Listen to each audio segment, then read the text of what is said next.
Welcome to Managing Through Crisis. I'm here with Dr. Gerard Lewis, who's going to be our guest for today's episode. And we're going to talk about social distancing and caring for relationships. And, before we begin and zoom right into the topic, maybe Dr. Gerard, could you briefly tell us very briefly, quick, introduction of yourself? Thank you, Roshan. Pleasure to be here again. I'm also the Dean of the Faculty of Behavioural Sciences, Education and Languages, and I manage the largest department of psychology in the country currently. But more than that, I'm basically a counselling psychologist by profession. That's my first love, and I've been involved in the training and development of counsellors myself over the last 20 years at HELP. Okay, and today we wanted to talk a little bit about the impact of social distancing, especially in relation to relationships, right? I mean, one of the things is that we want to maintain good, healthy relationships during this lockdown or MCO or whatever, movement controls that are happening all over the world.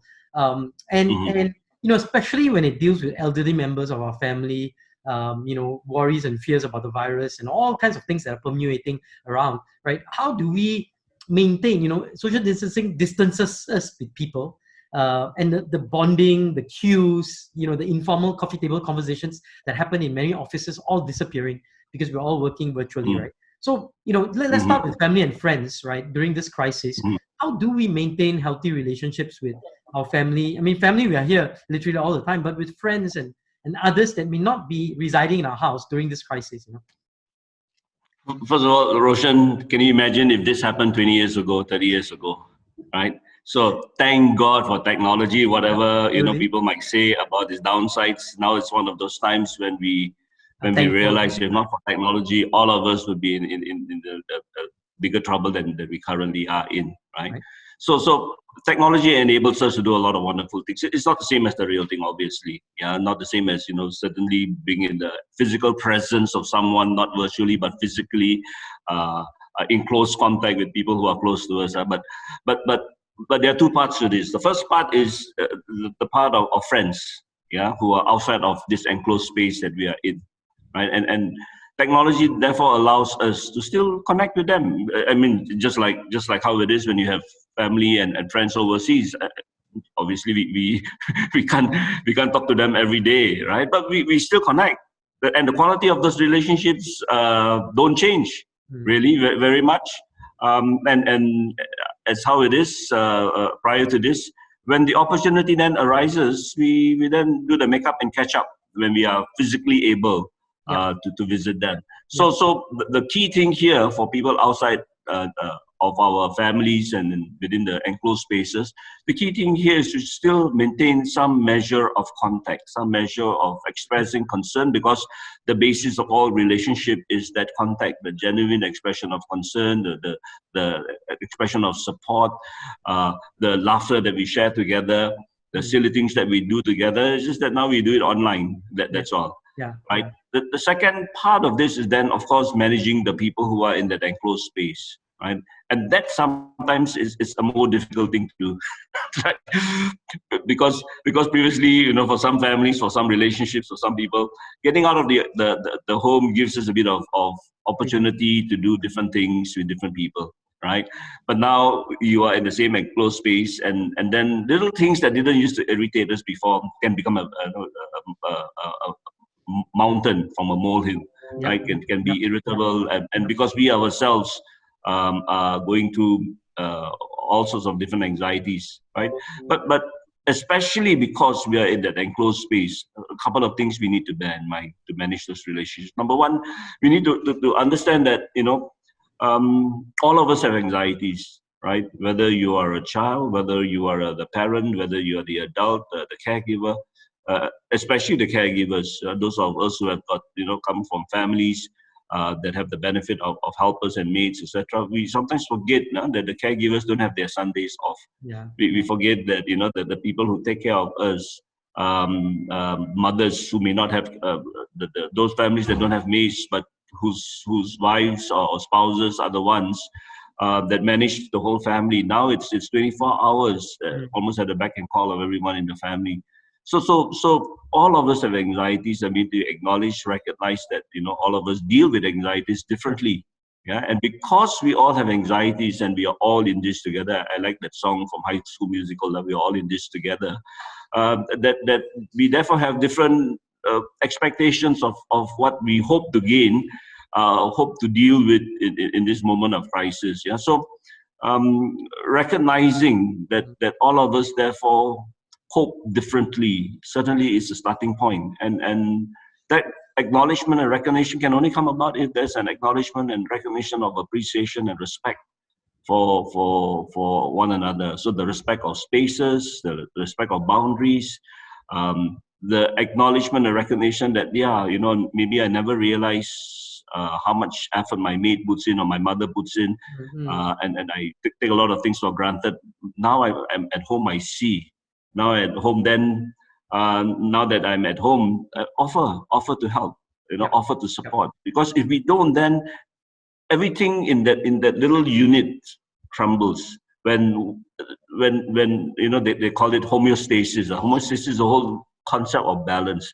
When one part of that environment is offset, is there's imbalance in one part, then all parts that are connected to this will be affected. So it is in our own interest to really look out for one another, especially in a situation like this, to be able to support each other, and in doing so, then we will be able to get the support that we also need. Okay, got it. So you know, part of it is helping to drive people's anxiety. There's also different expectations and so on and so forth. But you know, when it comes to communications, right, in this time, how do we really communicate? Because it's tough, you know. I mean, you know, like we talked about earlier on, right? There are little cues that you miss, right? I mean, before this, let's say in the office, prior to a meeting, you check in with people, and you know, there are certain rituals that you do, which today virtually it's tough, right? So what steps can we do to ensure, you know, this effective communication happens during this time? Because even like you said, at home, right? You're always there, right? So it becomes tough, right? With your kids 24/7, you know, after a while it becomes irritating and nagging and so on and so forth. How do we ensure effective communications? I mean, one of the first things that we need to do is just to listen.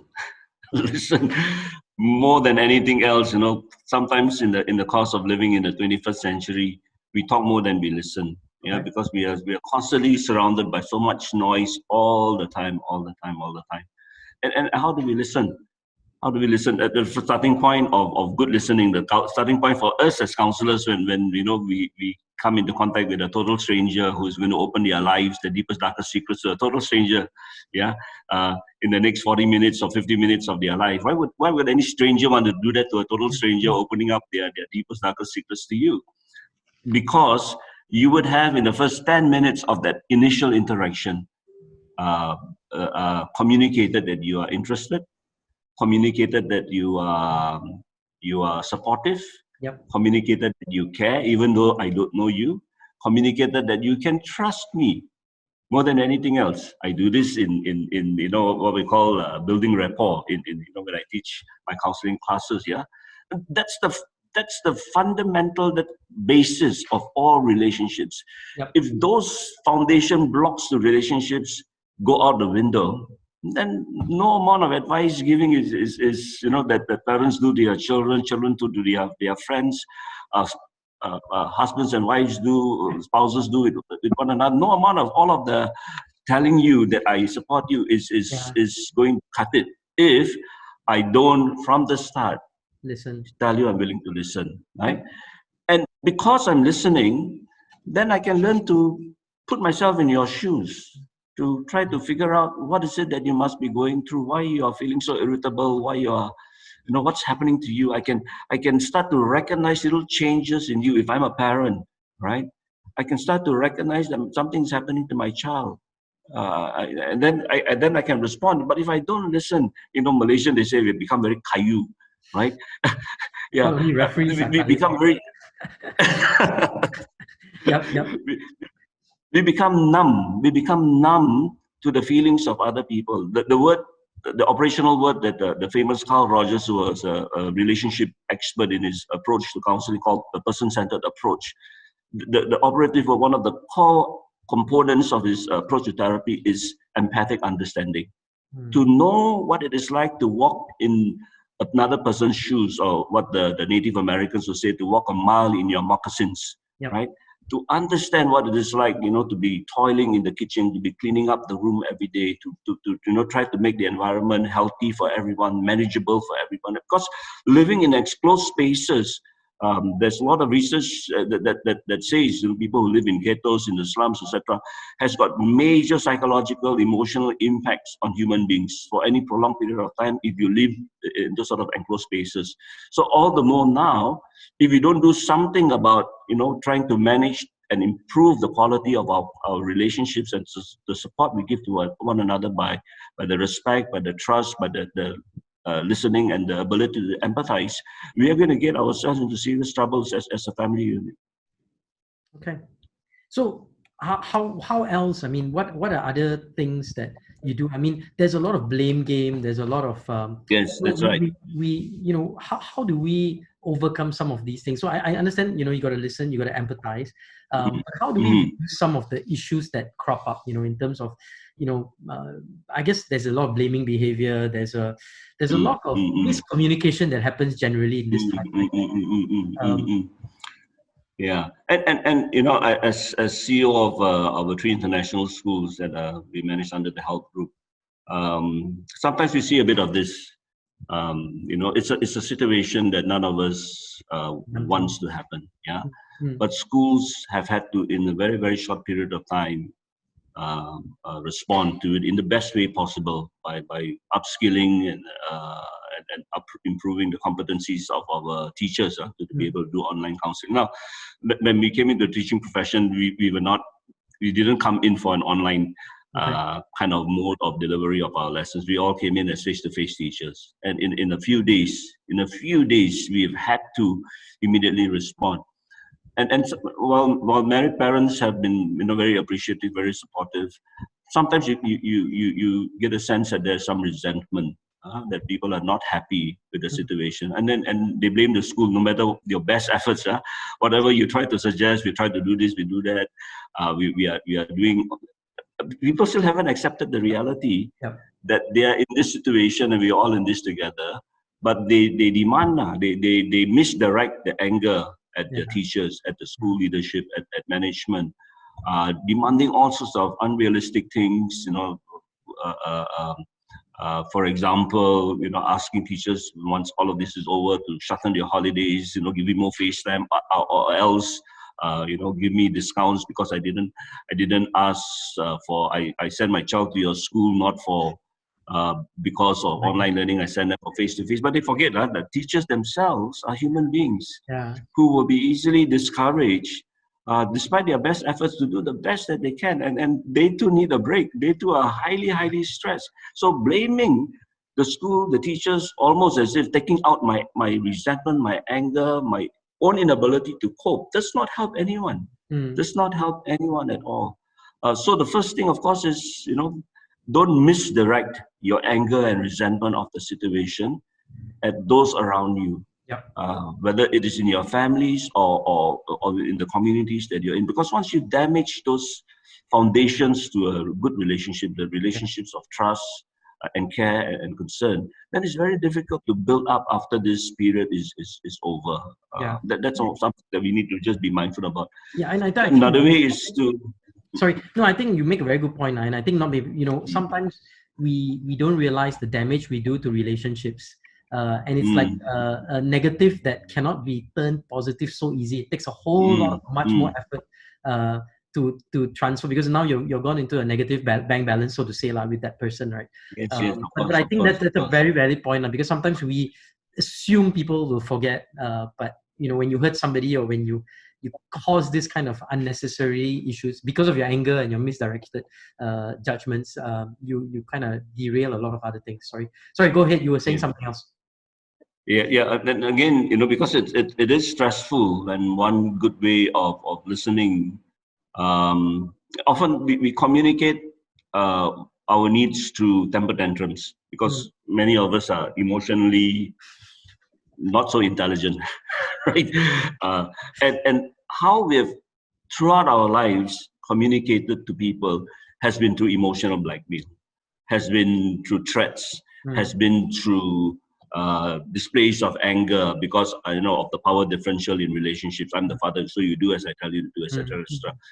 Now is not the time. Now is the time, if anything at all, learn to develop that level of emotional intelligence. And what is emotional intelligence all about? It's basically being aware of how I'm feeling and being aware of how people are feeling and learning how to communicate how we feel with one another. So if I need something, I need to tell you, I am feeling stressed at this point in time. I am feeling upset. Learning to articulate, identify the actual emotion that's going on in me and communicating in a way that is not judgmental, that is not accusing you, but communicating in a way that I have a need at this point for some peace and quiet, for some privacy, because I'm not coping so well. Can you please help me? I have a problem. Rather than say, you are causing me to feel like this, and therefore I remove you from the equation, from the environment, in order for me to feel better. Doing that only creates more resentment. Doing that only makes the relationships more distant with one another. Yeah, so that does not help. Learning to deal with my own insecurities during this point in time and being aware of them, and how I have been relating previously to the people that I care about, in my own way, but doing it now in that same old way, it's not going to help anyone. Through threats, to displays of anger, etc. Yeah. So let's talk about the elderly, because I think parents and our elderly folks, they are, there's some anxieties and worries, but sometimes the way they communicate, also is challenging for us, right? I mean, you get a lot of them, sending a whole bunch of WhatsApp messages and repeating it in like many forms. How do we help elevate some of these anxieties? But I think more importantly, how do we communicate appropriately with our parents, with the elderly, during this time that they themselves are in a very different state, I assume. So I think listening is one thing, but what else can we do? I mean, working with the elderly, even in normal times, it's a challenge.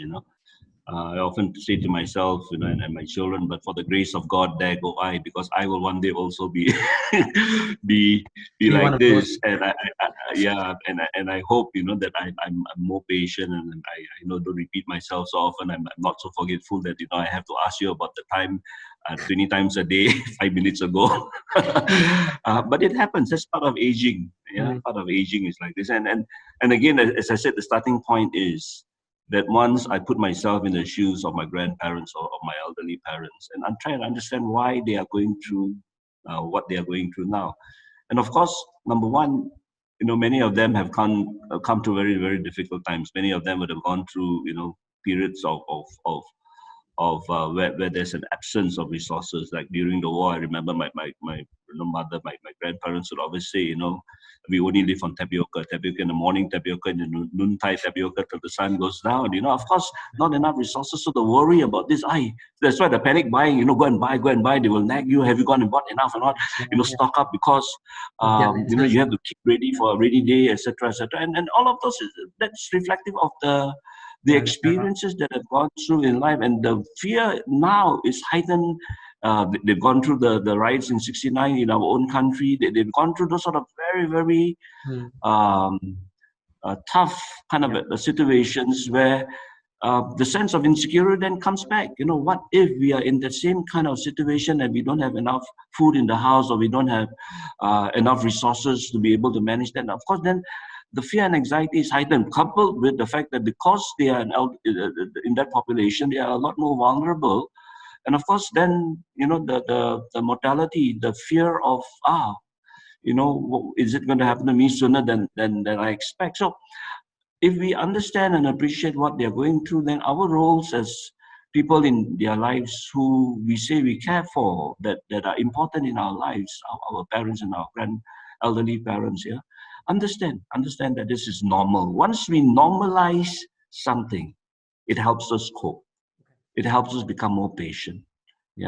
But once we make something as an irritant to us and we brush it off, then you are flippant. You are flippant. You for all the nice words that we say about them, the actions don't reflect how we actually should behave when we are with them. Okay. And so simple things like, because they are not conversant with technology, don't expect them to know how to Zoom, how to create a Zoom account and call. You don't even expect them to know what to do with WhatsApp. Yeah, for them it's the traditional phone. Don't get irritated.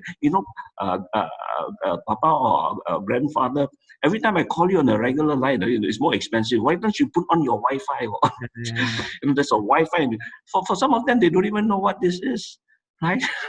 And you talk to them about viruses and all that, they put the phone in the fridge because, what is this virus on the phone? You malware, because different language, different era of understanding of things, So if the starting point is to approach it with the mindset of patience. If I'm going to call my parents, I need to remind myself before I call them to learn to be patient. Take a couple of deep breaths. And of course, then listen to the stories. They will tell you the same stories as they told you yesterday and the day before and the day after. Right? And so if we are able to do those basic things that's there, that we nurture those basic things in all relationships, whether you are dealing with the very young, very old, our parents or intra-generation or with our friends, the foundations of all good relationships is respect, trust, and reaching out to support empathy. All of those are foundation building blocks to any kind of relationships now or after this period is over. Yeah. So I let me just to summarize and make sure I listen carefully to what you were saying. So I can gather there are three key areas that we need to do in terms of maintaining healthy relationships. It's really understanding each other, including their anxiety, really listening and having a deep understanding of where everybody is. And I think the second thing is understanding that everybody comes from different expectation levels and different experience level or different lenses, like our elderly and so on. And being able to empathize and put ourselves in that shoes to understand that there's different lenses and different expectations. And finally, I think partly, mentioned this about, we still, in spite of all this, we still need to maintain healthy boundaries. We still need to understand there are certain cues, there are certain things that we can do to accelerate, to to deepen the relationships that needs to be happening. So that's a summary. I mean, I've learned some very interesting, new insights, so to say. If we could close out this conversation with one final golden nugget or golden tip for all of us to take in terms of, nurturing and managing and building healthy, good relationship, even though we are in a lockdown or a movement control order time, what sort of nugget of wisdom would you impart? So bear in mind, a relationship is what we call two one-way streets. So what you had summarized just now was the other, right? The starting point of the other one-way street is me. In relationship with somebody else. That's right. So anything that I want, famous wisdom from the ages. If you want someone else to treat you well, then treat others in the same way. So finding it within myself first, getting my house in order, getting myself, being aware of my own insecurities, being aware of my own hang-ups, being aware of my own anxieties and issues. As I understand myself, then of course I'm able to then enrich the people that I'm in relationship with. If I'm not able to do that myself, then I need to go and get help in order to be a blessing, not a curse to the people around me. Very good. Well, thanks a lot, Dr. Gerard. It's been an absolute pleasure speaking to you. Dr. Gerard Lewis from HELP University and HELP Education Services. Thank you for your time, and we look forward to catching up with you with more insights. Thank you so much. It's been a pleasure being here. Thank you. Thank you so much. Okay. Bye-bye.